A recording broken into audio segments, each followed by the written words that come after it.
ইরানের প্রক্সি যোদ্ধাদের সর্বশেষ শক্ত ঘাঁটি ইয়েমেনকে গুঁড়িয়ে দিতে গেল মার্চে বড় ধরনের অভিযান শুরু করে যুক্তরাষ্ট্র।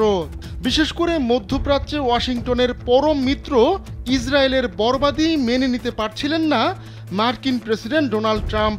তখনই ঘোষণা দেন ইয়েমেনের বিদ্রোহীদের দেখে নেবেন তিনি। এরপরই ইয়েমেনে একের পর এক বিমান হামলা চালাতে থাকে মার্কিন বাহিনী। কিন্তু উল্টো এমন বিপাকে পড়ে যুক্তরাষ্ট্র, শেষ পর্যন্ত বিদ্রোহীদের সঙ্গে সমঝোতাই করে বসেন ট্রাম্প। ট্রাম্পের এমন মন পরিবর্তনে বেজায় চটে যায় ইসরায়েল। ইসরায়েলি প্রধানমন্ত্রী বেনিয়ামিন নেতানিয়াহু জানান, ইয়েমেনকে ছাড় দেবে না তার দেশ। স্যান্ডেলিনা সো, রূপচর্চায় আভিজাত্য। কিন্তু ট্রাম্পের হঠাৎ মন পরিবর্তনের পেছনে আসল কারণ কি? চলতি সপ্তাহে দ্য নিউ ইয়র্ক টাইমস জানায়, ইয়েমেনের বিদ্রোহীরা কমপক্ষে 7টি MQ-9 রিপার ড্রোন ভূপাতিত করেছে। ভূপাতিত হওয়া এসব ড্রোনের দাম শত শত কোটি টাকা। শুধু তাই নয়, যুক্তরাষ্ট্রের অহংকার F-35 যুদ্ধবিমান এবং অত্যাধুনিক F-16 যুদ্ধবিমানও প্রায়ই ভূপাতিত করে ফেলেছিল ইয়েমেনের বিদ্রোহীরা।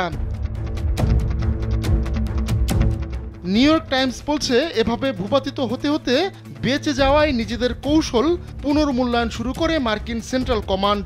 সেনাদের প্রাণহানি ও ক্ষয়ক্ষতি কমাতে এক পর্যায়ে গেল 6 মে ইয়েমেনে বোমা হামলা বন্ধ করে দেয় যুক্তরাষ্ট্র।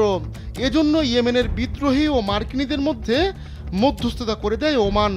এরপর ইয়েমেনের বিদ্রোহীরা জানায়, তারা লোহিত সাগর, বাব আল মানদেব প্রণালী ও এডেন উপসাগরে মার্কিন টার্গেটে হামলা চালাবে না। ইয়েমেনের বিদ্রোহীদের ক্রমাগত মিসাইল হামলা থেকে বাঁচতে গিয়ে যুক্তরাষ্ট্রের দুটি FA-18 সুপার হর্নেট পানিতে পড়ে যায়। অত্যাধুনিক এই যুদ্ধবিমানগুলোকে ইয়েমেনের বিরুদ্ধে হামলার জন্য ব্যবহার করা হচ্ছিল।